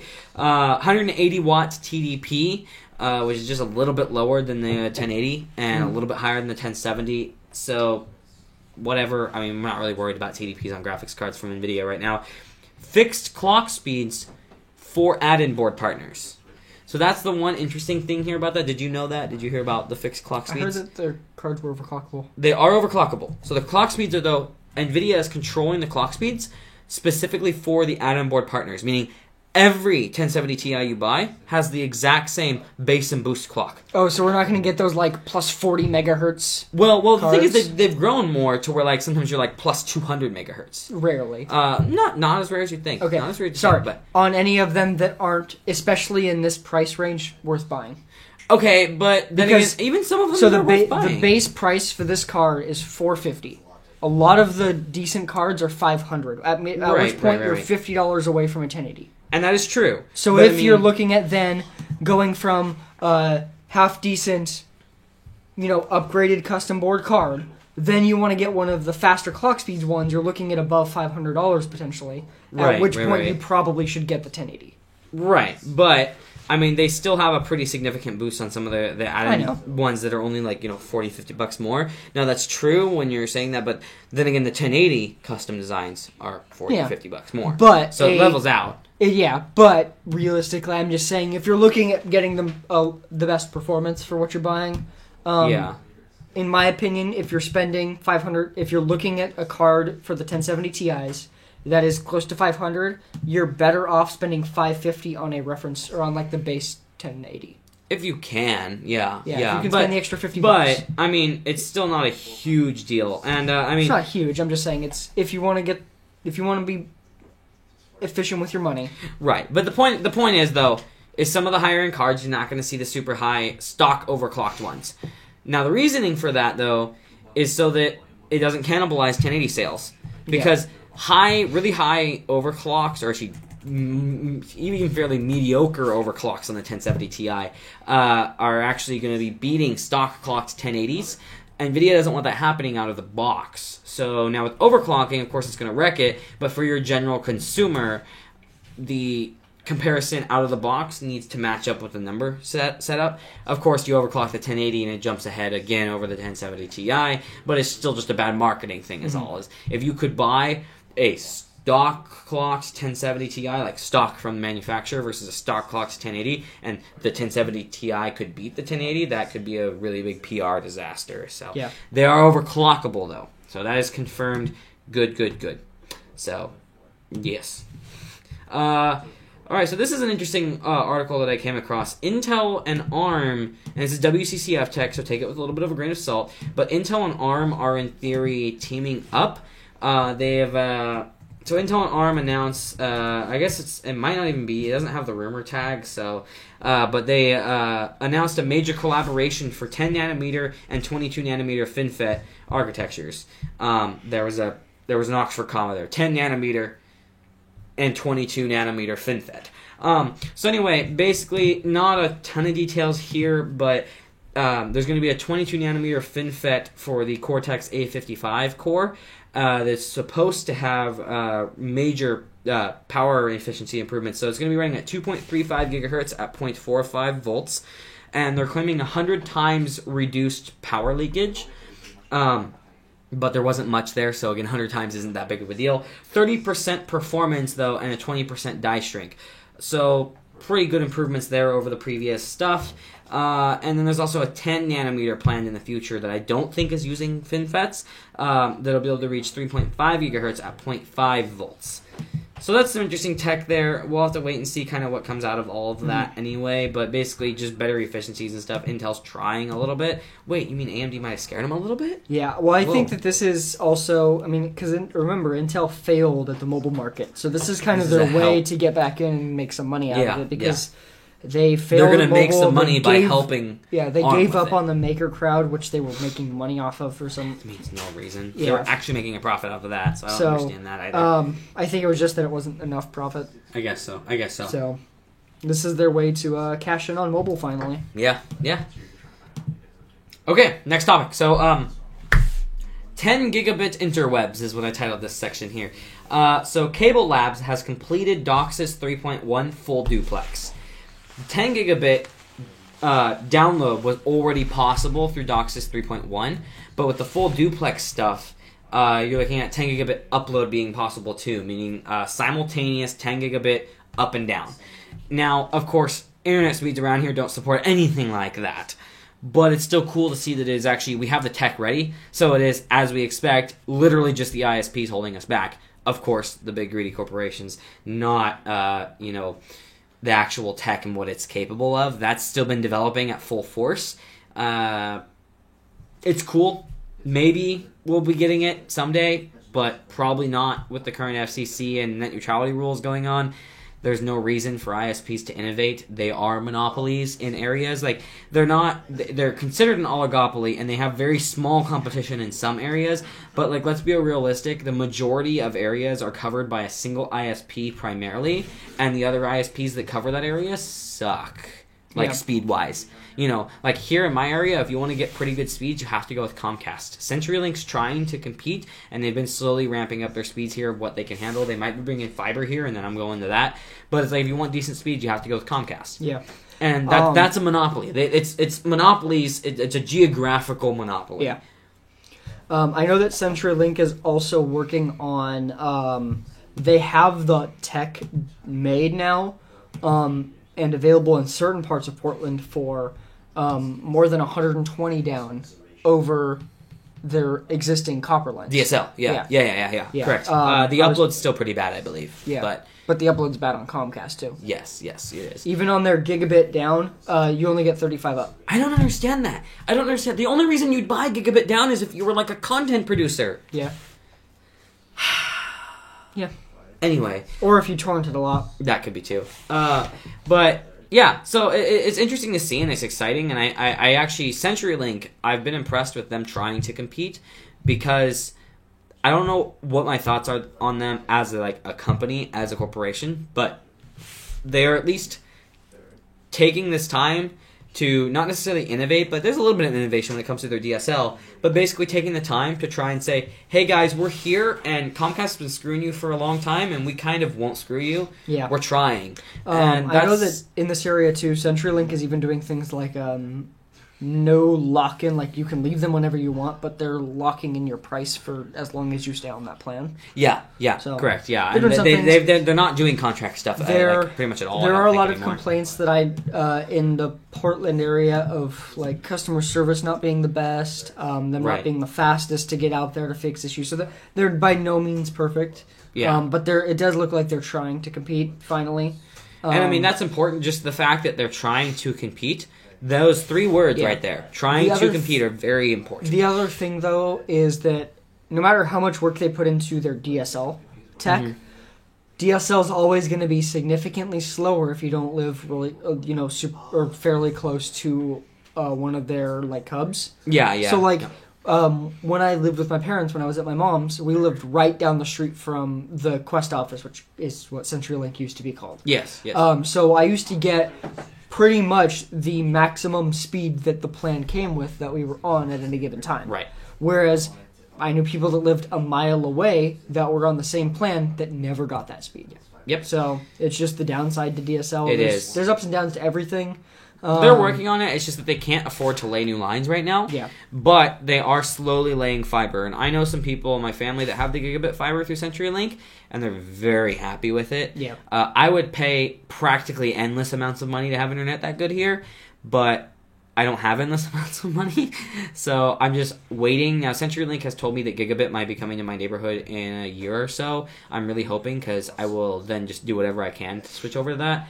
But point is, 10 gigabit is possible. We don't even have gigabit in most places here because the internet sucks in America right now, and it's really unfortunate that our internet's going downhill while everybody else is going uphill. Because we literally started the internet. Mm-hmm. So we shouldn't be behind, but we're so far behind. In fact, we're far enough behind at this point that even if the company started trying, it's a problem. Well, actually, they have enough money. They could swap everything over real quick. But... Well, and then the other thing is, realistically, we as consumers paid for fiber to be laid. I don't care that they say it costs a lot. They should be laying the lines, or the federal government should be demanding the money back. Yeah, agreed. And it's frustrating because the misunderstanding, and we're getting a little bit of a net neutrality rant, but that's okay. The misunderstanding that I think a lot of general consumers have when it comes to competition is they say they don't want the government stepping in because we need competition.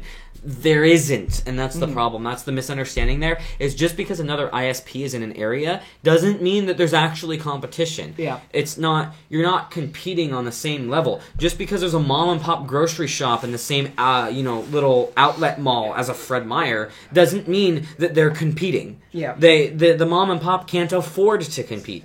They could literally, every time they lower the prices below cost, Fred Meyer will just drop the price of that product to the same exact thing. Yep. So that's just a good analogy there, I feel, but there isn't competition, and that's part of the problem. And then the other big thing is more and more people are living in apartment complexes. Mm-hmm. Apartment complexes generally only have one ISP offering, because if there's already an ISP covering the apartment complex, a company like, like in my area, I have Comcast. Someone like Frontier or CenturyLink isn't going to want to go lay new lines to get better service into an apartment complex and then have to try and steal 500 customers. Wait, so you're telling me that maybe the lines should be placed by the government and then the ISPs should lease those from the government? Or if we pay for lines, they should just get laid.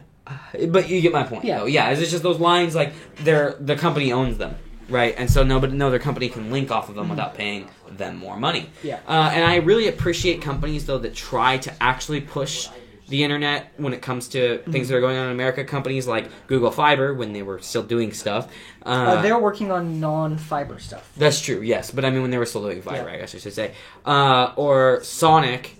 I've talked about them several times down in the San Francisco Bay Area. They have really good gigabit internet, and even 10 gigabit in some areas. There's if you're a couple business. of local companies in Portland. Currently, they only offer stuff in small areas right now. If they expand, though. Gigabit for like $60-$70 in multiple locations in Portland. And yeah, so like if they come here, like if any gigabit reaches my house, I'm just like, take my money now, take my money now. But so it's. I want to see those companies rise up. So I just want to say, anybody that watches this podcast, if you have a ISP in your area that's small, that offers gigabit, even if you have an ISP in your area that's small and offers gigabit, and you have a big one that you're already with that offers gigabit that you're paying for gigabit, switch over to the little one, even if they're more expensive, although I doubt they would be, but even if they're more expensive, to try and support the competition there. Because at this point, with what the FCC's been doing, we no longer need to rely on the government for this. We need to try and, as best as we can, speak with our wallets and stop giving our money to the companies that are screwing us so that they are forced to compete. Most people don't have that choice. Exactly, and that's the issue. That's what makes it so challenging.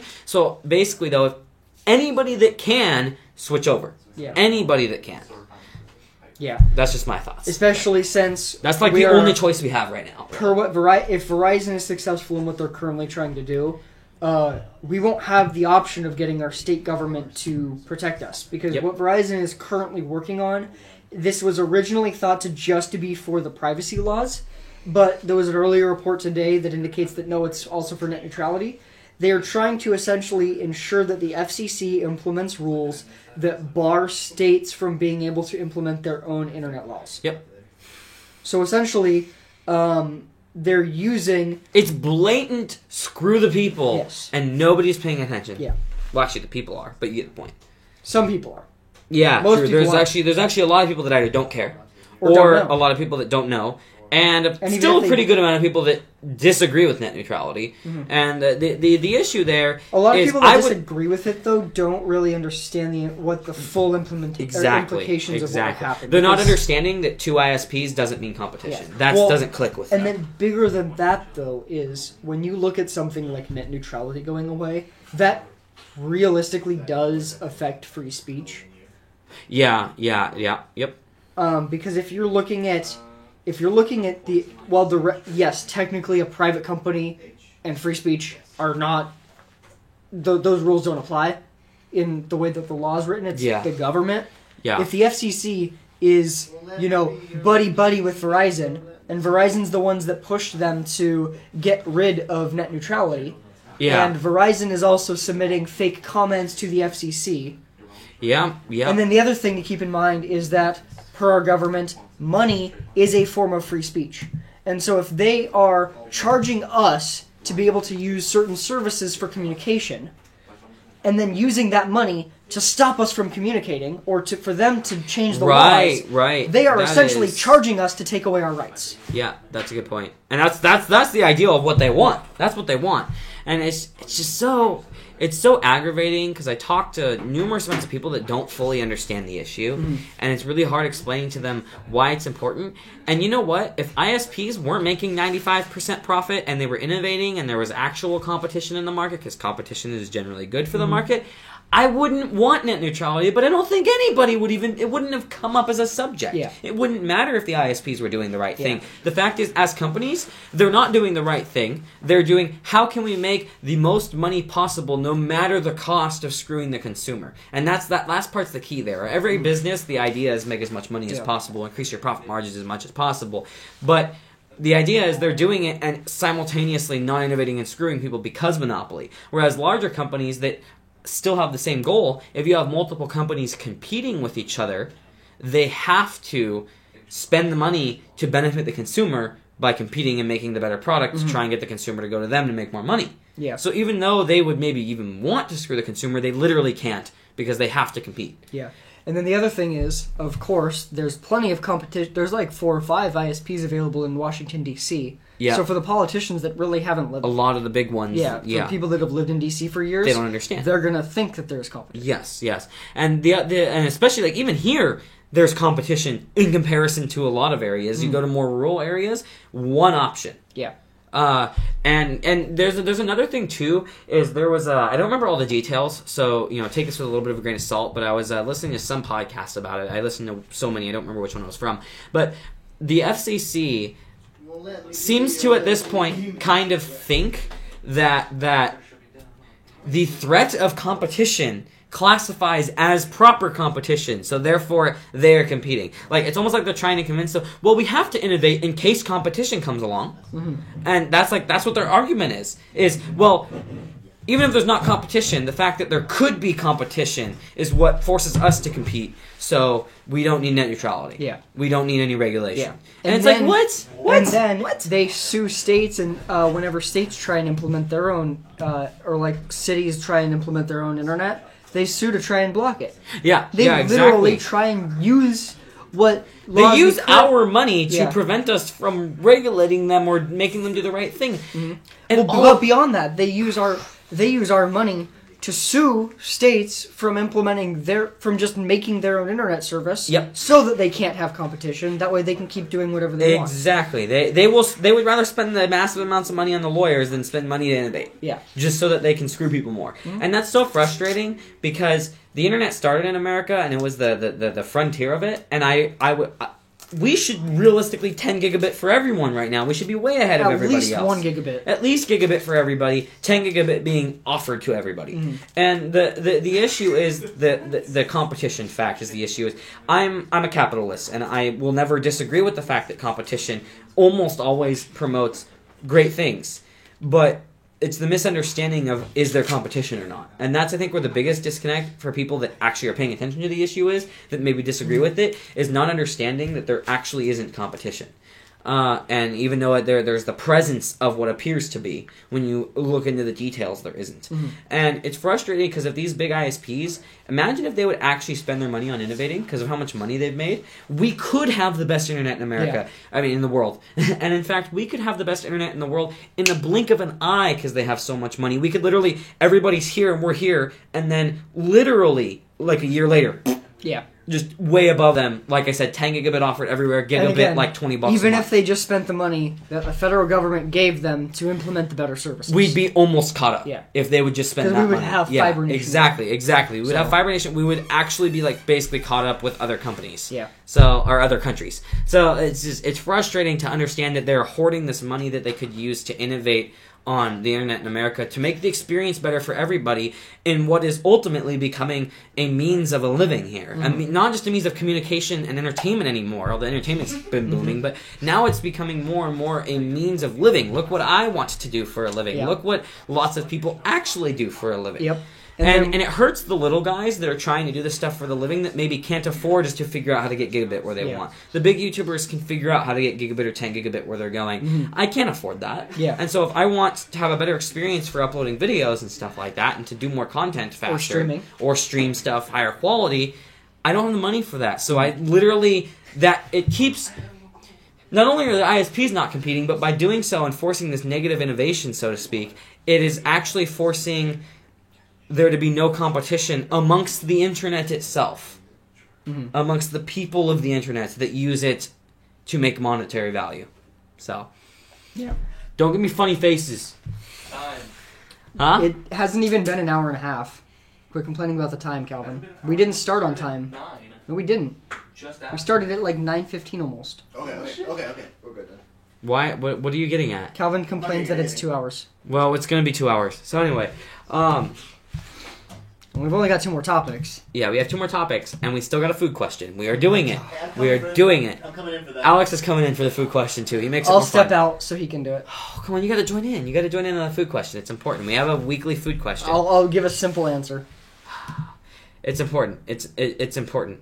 See. Mirko is even saying don't end it early. Yeah, agreed. Okay, so next topic. The Razer Core V2 is out. So the Razer Core, a lot of you probably already know about it, but if you don't, it's an external graphics card enclosure that plugs in through Thunderbolt. It has some USB ports on it, has gigabit Ethernet on it, and it connects through one Thunderbolt cable, USB-C cable that is Thunderbolt support. A pretty short cable, It has actually. to be Thunderbolt specifically to work, though. Yeah, correct. It can't just be any USB-C And cable. you don't need to. That's why I'm just saying you don't need to clarify USB-C because if it's Thunderbolt 3, it has to be USB-C. That's true. Sorry. Okay. So anyway, Thunderbolt 3, and what it allows you to do is basically take a laptop. Primarily works best with Razer's laptops, but it actually will work. Pretty commonly, the Dell XPS stuff works really well with it. You plug it in through USB-C, through Thunderbolt, and then you end up having an external graphics card. So you use the built-in CPU on your display, on your mobile machine, or even desktops. It does work with. That'd be stupid though. And then you connect that to an external display, and you can play games using the desktop grade GPU. Now the CPU still is a little bit of a bottleneck with the higher end GPUs, and there's also some limitations when it comes to bandwidth, because you're looking at 32 gigabits per second, which sounds like a lot, but when you think about the fact that PCI Express X16 3.0 is 16 gigabytes per second in each direction, you're really only looking at about a PCI Express X4 connection that can go through there, which actually starts to be a little bit of a limit. And then you also have to factor in that you've got USB and gigabit Ethernet, and also some overhead just from Thunderbolt in general. And if you're looping back the GPU output to your built-in display, that uses up even more bandwidth. So Razer's solution to this, and when I first read this, I almost freaked out, so please listen to this before you get really excited, because it's not quite as good as it sounds, unfortunately. Dual Thunderbolt 3 controllers on the new Razer Core V2. But wait, still one Thunderbolt port to the machine. So then you kind of go, what's the point of two controllers? How does that make any sense? The idea is the controllers were having a single controller handling everything was causing more issues than was necessary when it came to like frame timing and stuff like that, as well as just like general like using your USB ports or your gigabit Ethernet at a fairly high amount is going to limit your GPU more than it maybe should, and it makes it less consistent, which is the bigger issue rather than just the limit on the GPU. So basically, they have a controller. To put it all simply, they have a controller that focuses the GPU in specific. And that controller is prioritized over the other controller that does the USB and gigabit. And it also has USB-C on it, I believe, for external connections. And so the GPU is prioritized over the other stuff. So when you're gaming and stuff like that, stuff that you may be doing with the Ethernet and whatnot, it's not like it doesn't work, but it's deprioritized in the sense that you should get more consistent frame times, more consistent FPS in general over the original Core V1. Not a massive upgrade, but it's the same price. So like, go with the Core V2 if you're thinking about getting it. So it's interesting. Yeah. One thing that I want to see someone actually test it and see if this is the case. Why does it require a GTX 10 series or Radeon RX series or later? Like, I get why you would want to use one, but it's claiming a core. I'm looking at an AnandTech article about it, and they're listing compatible graphics cards as GTX 10 series and later. That seems ridiculous because it's just a PCI slot. Okay, so that's so older GPUs work with it, but basically what Razer does on the driver side of things, they're focusing on the latest stuff. Yeah. But older GPUs will work with it. In fact, older PCI Express devices that aren't GPUs will commonly work with it. I was going to say, like, that didn't like make any sense. You can potentially get like a 10 software gigabit Ethernet adapter and it would work, potentially. Yeah. So, I mean, that costs less than a 10 gigabit USB-C Ethernet adapter, buying the whole enclosure and the adapter. Yeah. But, yeah, so, you know, it's cool. Again, not a huge deal, but it's cool. Next topic, our almost final topic. I have actually one more that I just found out about thanks to Mirko in the chat, so thank you for that. That I'll be getting to, but this one, I'll get to that one in a moment. Asus announced an X299 workstation motherboard, their WS series motherboard. Nothing super special here. It's just really cool because the WS series boards are really heavily tested. They usually come out a good amount later than the rest of the boards. They tend to have more expansion, although expansion has been increasing drastically on consumer, and by that I really mean high-end desktop boards, to the point that this workstation board, when it comes to expansion, actually is about the same as everything else out there. But reliability should be up on this, as well as a better qualified vendor list for memory, as well as, you know, better performance stability and stuff like that, even if you're like overclocking and whatnot. Again, this is X299, so this is for Intel. The WS series, who knows if it's going to come to Threadripper and Epic or not, like, we don't really know, but support up to 18 core processors and everything, or you can probably, you can use Xeons on it as well, but yeah, so here, I'll go ahead and go over the specs just to kind of give you guys an idea of it. In fact, here, let me go to the AnandTech article and do a screen cap for you guys. Full credit goes to AnandTech for this here. That's what it looks like. See, it looks very subdued. As you can see, it's not anything special, but the workstation boards are always about being subdued. They're just designed purely, all the money goes into reliability. The one big caveat before I get into all the specs, no 10 gigabit Ethernet on the back. That confuses the shit out of me, to be honest. I don't understand why there'd be no 10 gigabit on what is designed specifically to be a workstation board. It just doesn't make sense to me. Like, that's the main thing that they should be focusing on. Anyway, though, yeah, so it has two 8-pin CPU connectors here, so that should be pretty good for power delivery, especially to, like, the Monster 18-core. Lots of fan headers and stuff like that. I don't believe it has any of, like, the water speed sensors and like pump connections and stuff like that on it. Right here it's got your 24-pin, you've got your 6-pin external. This is a graphics card connector for providing more power to the PCI Express slots in case you have a massive amount of PCIe devices. And you've got your M.2s down here. Now I'm going to scroll down and actually go over the spec list here so that you guys can see it. So, yeah, it supports up to 128 gigabytes of DDR4, like it showed there. There's 2 gigabit LANs, but the i210AT is not 10 gigabit. That's gigabit. So 2 gigabit LANs, high-end audio, not really a big deal on a workstation board. And you have up to 44 lane CPUs. So that's probably, the expansion is just limited to 44 lanes. Intel didn't innovate on that anymore recently, so not a lot you can do there. 6 SATA ports. That's a little bit disappointing on a workstation board in my mind. It should have 8 to 10, maybe even 12. Why? 12's pushing it. It's a workstation board. Yeah, how many people actually have that many drives in their workstation? Most of the time you have... A lot of people. It's Really? actually really common. Yeah, it's actually really common to have lots of drives in the system. Now, you're right. They oftentimes have like an external network backup, but especially with the lack of 10 gigabit. In fact, your argument would be almost completely valid if this had 10 gigabit built in. For Thunderbolt PCIe card. I mean, that could work too. Yeah, a Thunderbolt enclosure. But still, it's just frustrating. 6 is a little bit limiting. And in fact, some of these systems are going to want lots of like SATA SSDs in there to do their work on, as scratch disks for various programs and or stuff. Or just get a 10 gigabit USB 3.1 Gen 2. You could do that, yeah. Or you could get a PCI Express to SATA adapter to add more. So, I mean, it's not like a huge deal. It's just kind of like, I feel like it there has should a Thunderbolt be more. header. Just use the Thunderbolt. Yeah, it has a Thunderbolt header too. Thunderbolt's faster than 10 gigabit Ethernet anyway.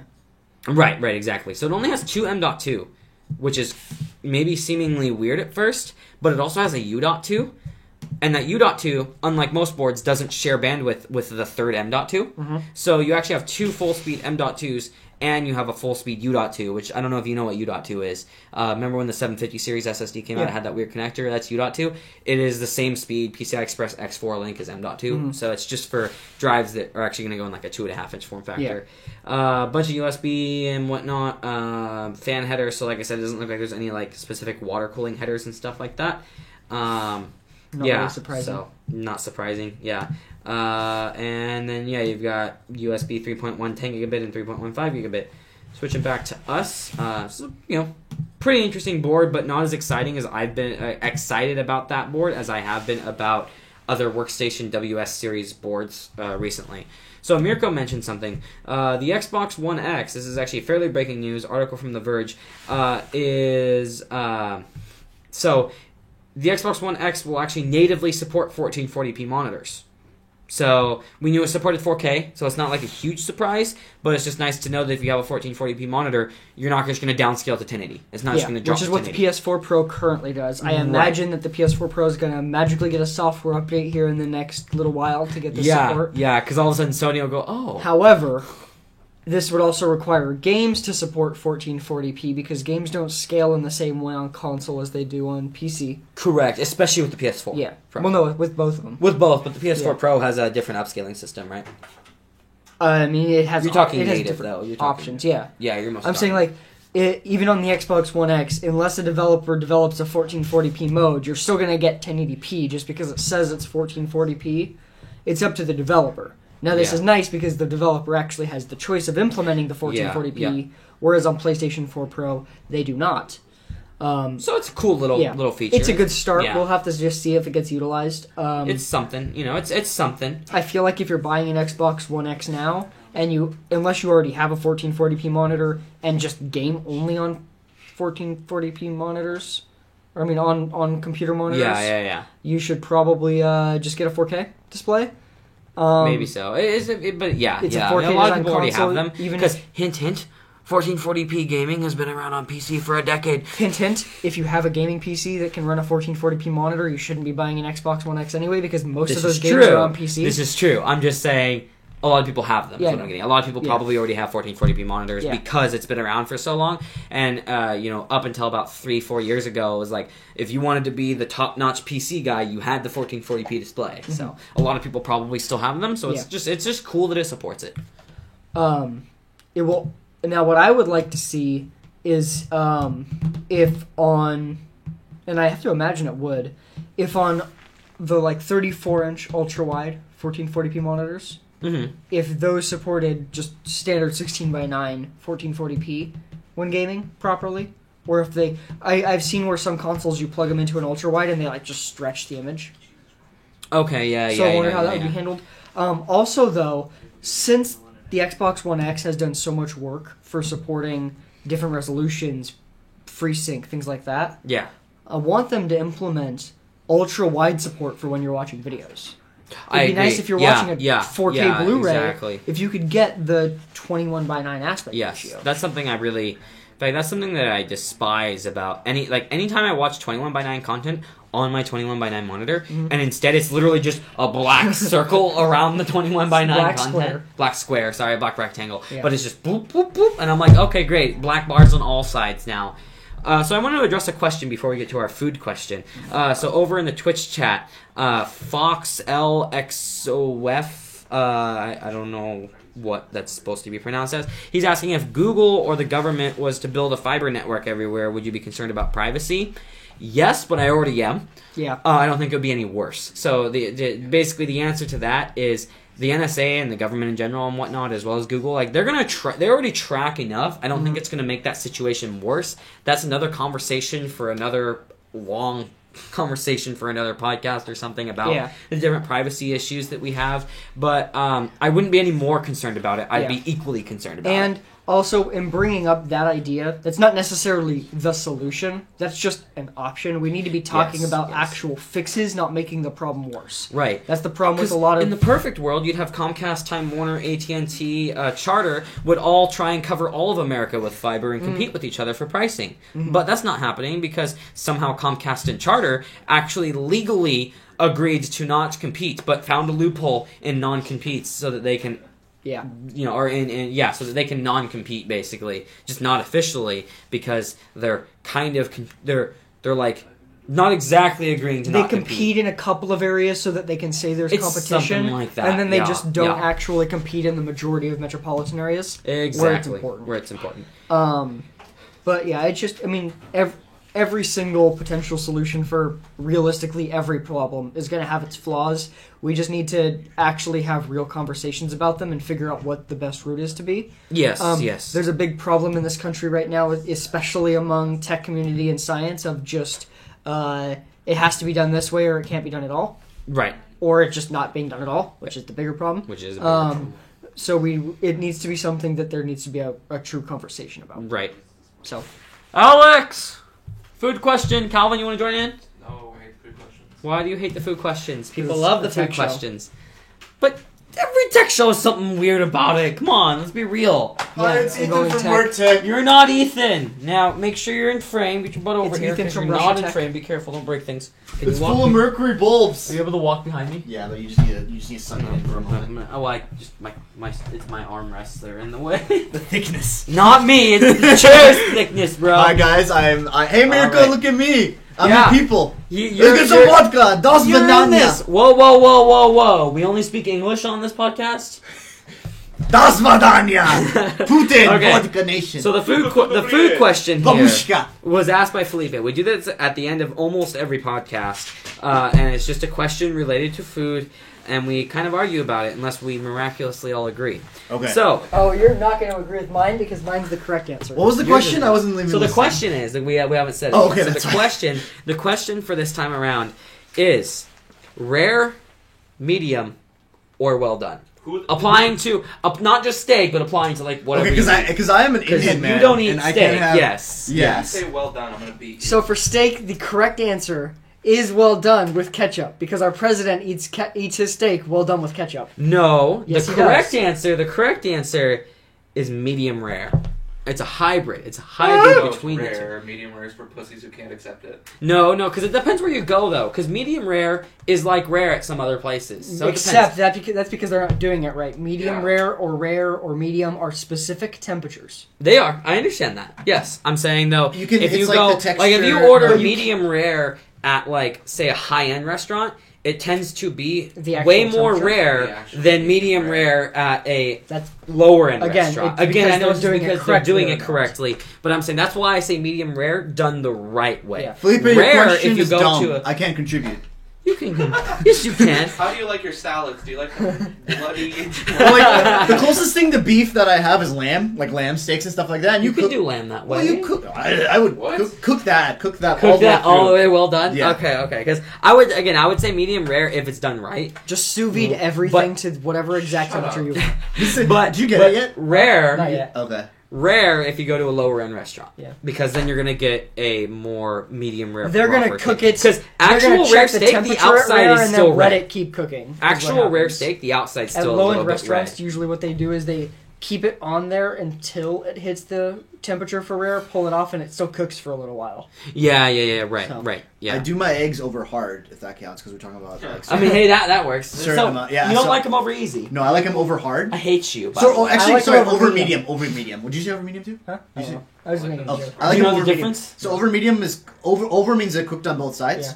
and then like medium is how well cooked they like are. medium is about like what's So still this a little applies runny, to eggs too. a Yeah. little runny, but it's not like too runny, and then Oh, like yeah. over hard is like fully cooked. Oh no. Yeah. So No, over it's got to medium. be. I like. 'Cause I like. I like my over- eggs on my burgers, Uh huh. so Oh Okay. yeah, were you talking? See, I about like that? over easy. Yeah. It's just straight liquid.